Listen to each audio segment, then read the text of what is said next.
Nu, dabar čipuką padengsime plonų sluoksnių neplaunamo lydmetalio, to litavimo pastos, nenuplaunamos, plonų sluoksnių, tepu su pirštu, kadangi pirštu galima lengviau jausti sluoksnio storį.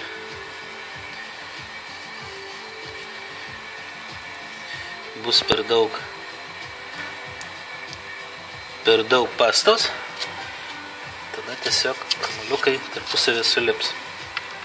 Uždedam šabloną, žiūrim, kad būtų lygiai.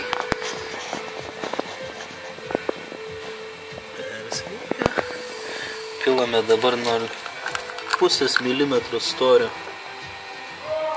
kamuoliukus.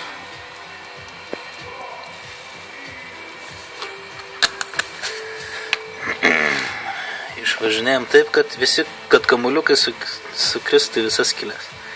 Tai vienos nebūtų skylės be kamuoliuko. Bet to pačiu, kad ir nebūtų daugiau kamuoliukų skylėse tenais, kur jų nereikia. Perteklių dažniausiai rankiniu būdu nukrapštome.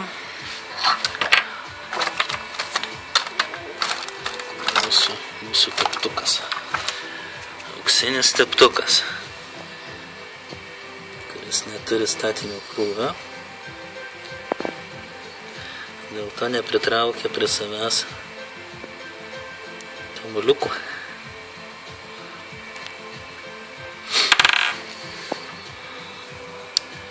Tie kamuoliukai, kurių nereikia, jas pašalinsim.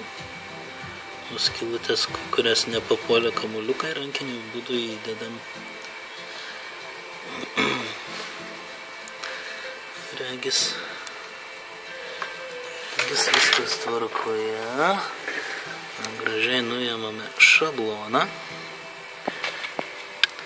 Kamuoliukai pasiliko savo vietose. Dabar juos reikia gražiai užlydyti. Lydysiu aš, naudodamasis karštų orų. Šiaip užlydymo procesų yra dar kitokių, irgi naudojantis to pačiu infraraudonųjų spindulių stotele. Tačiau aš naudoju karšto oro principą. Įsikaitinam karšto oro litavimo stotelę iki maksimalaus 400 virš laipsnių temperatūros, tam, kad kamuoliukai lengviau išsilydytų greičiau.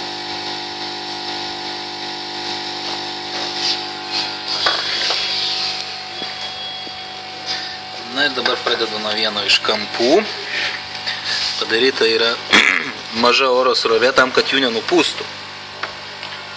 Ir kaitinu vieną iš galvų.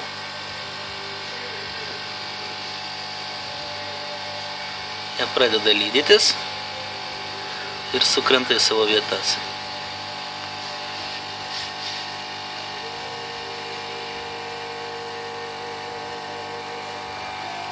Kai kur matau, kad du kamuoliukai žada tarpusavyje sulipti, kad to nenutiktų, rankiniu būdu pataisau.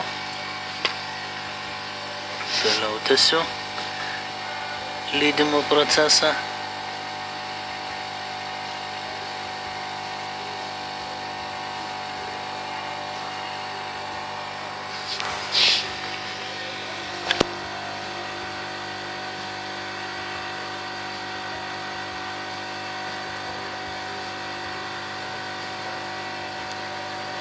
Na va, visos kojytės atsidūrė savo vietose ten, kur turėjo būti.